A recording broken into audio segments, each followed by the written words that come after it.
It's an awful day in Huddersfield, but it's a beautiful day here at NK because we've got 3 cars that have just arrived. We've got these 2 cars behind me. You've got this blue little sporty number and you've got the A6. They've just pulled in together as a pair. Here's a little closer inspection of the new cars that we've got. I almost walked into that one then. I promise I'm not drunk. It's this wind. It's blowing me all over the place. The camera's soaked.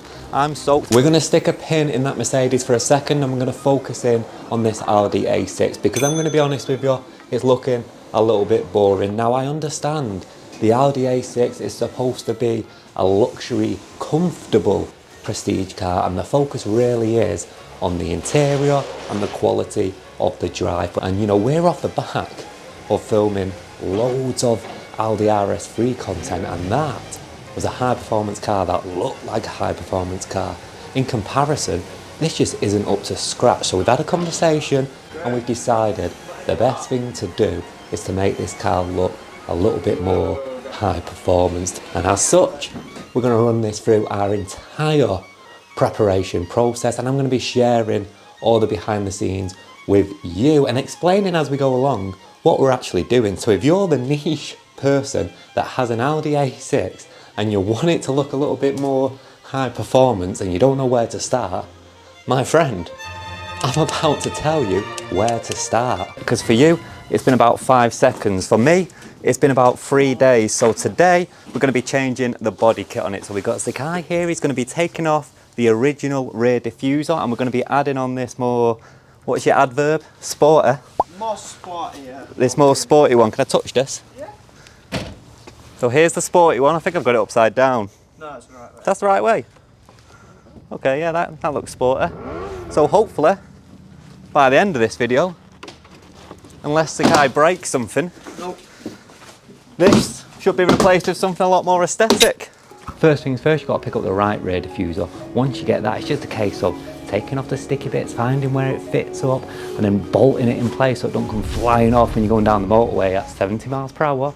Not 1 mile per hour over the speed limit. And honestly, this process was way more simple than I thought it was. I mean, it's just a case of essentially getting rid of that old one and sticking the new one on. I thought, in my head, I thought this would take like hours to do, hours, but Zakai pulled this off in about 5 minutes, though he is our in-house automotive artist, so he's gonna make it look simple. Look at him there with his gloves on, just aesthetically peeling that plastic off. Man, that's a good shot there.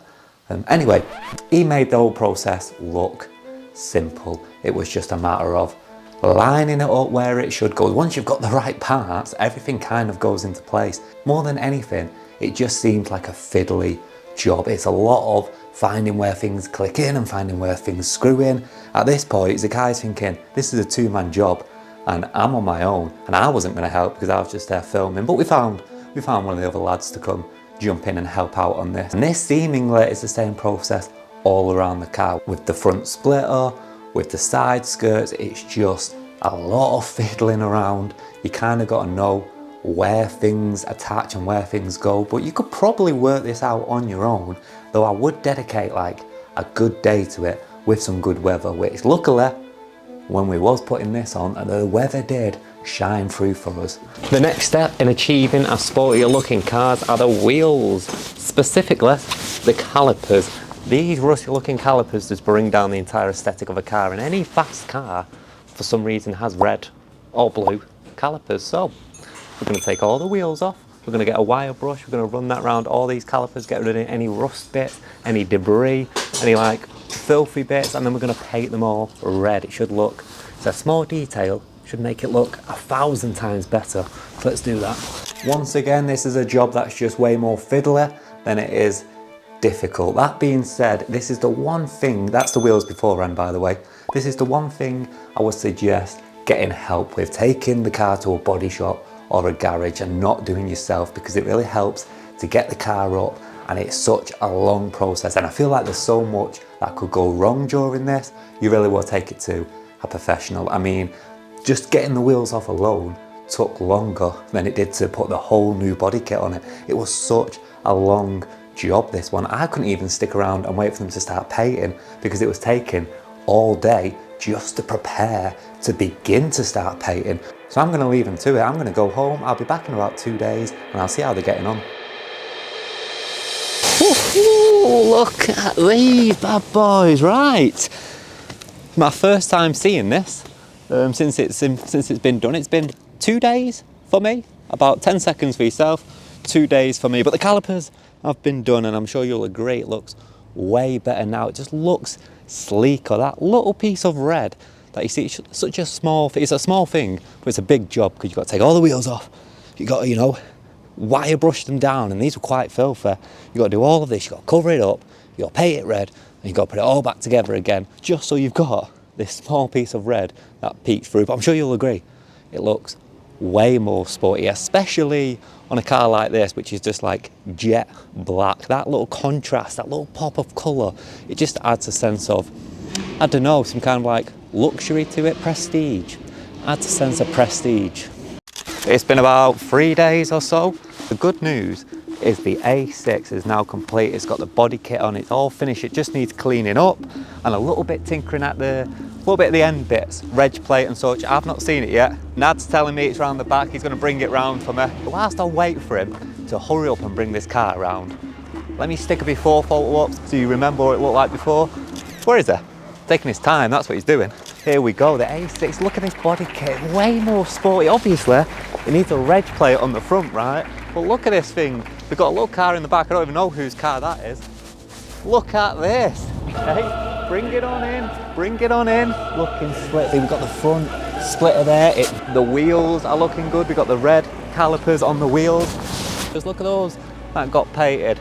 That's a good job on the end of those. Look, they're looking absolutely fresh. I believe it's had the black pack. So wasn't this all chrome before, wasn't it? Yeah, all chrome. This is all chrome, so it's had the full black pack on it. That's all done. Side skirt like this. Ooh-hee.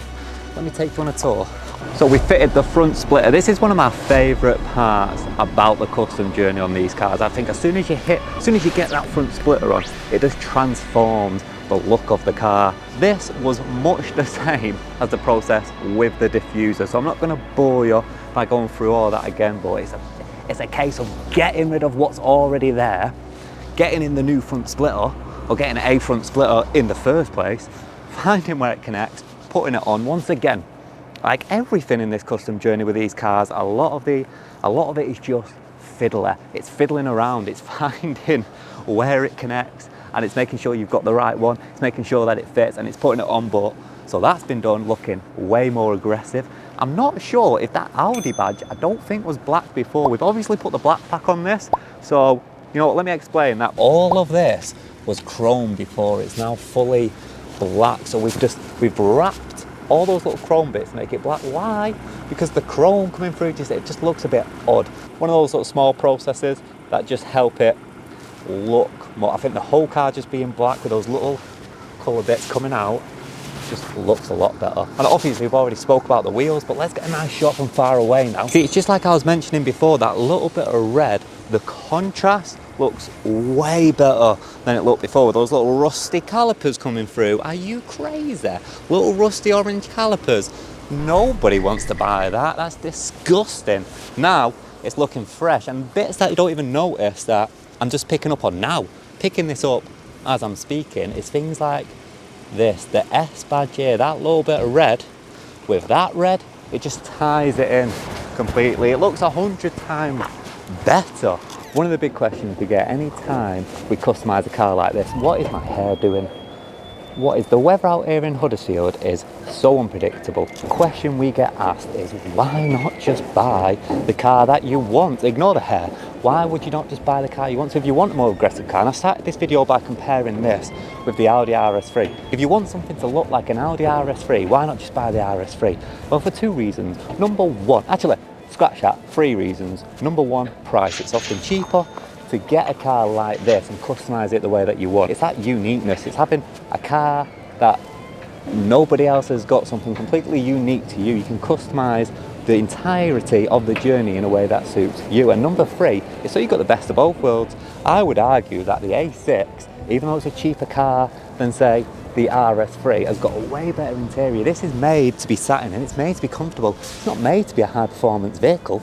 It's made to be a comfortable luxury prestige vehicle, and that's exactly what it is. on the inside. Unfortunately, that comes with a boring look on the outside. So by customizing it into something like this, you just get a way better car. You know what, let me show you the inside so you know what I mean. See, this is what I'm talking about, right? These seats are so comfortable. The space you've got here. We talk so much on car specs and they always say, Cameron, more car specs, get all the specs. But here's the thing, it's not really about the specs that your everyday drivers like me, it's about how it feels. At the end of the day, when you get in the car, does it feel like your car? Does it feel like a comfortable car? Does it feel like a good drive? And it does. These mirrors, I can see everything. This mirror, I can see everything. That is a plus.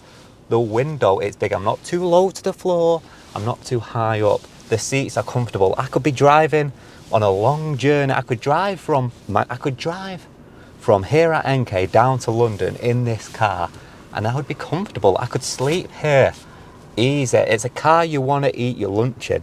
That's what we're talking about here. The Audi RS3, and this is not a comparison video between those two cars, but I keep referring to it, so I'll continue to refer to it. That car is a fast car. It's a high performance car and it looks aggressive, but the comfort level, this is way more comfortable. The screen is good. It's at a good level. Like, it's been well designed where I can look at this screen easily. I know that sounds like a stupid thing, and I know people are gonna, and I know you're gonna be watching this thinking, why is he going on about the screen?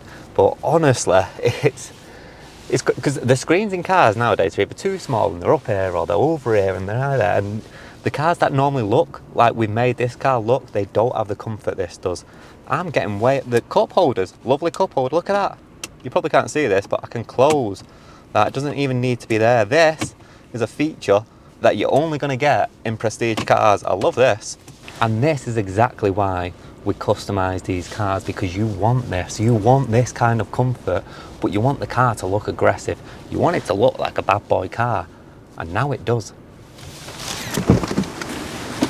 So there we have it, the Audi A6, customized to look aggressive, customized to look something a little bit more mean, but with all the comfort still on the inside. The only thing left to do now is to clean this up because it's looking dusty. I don't know if you can see it on camera, but the dust is annoying me. Clean it up, get some reg plates fitted and price it up. Hey, let me know, how much would you spend on this car? How much do you think we're going to be flogging it for? Let me know in the comments.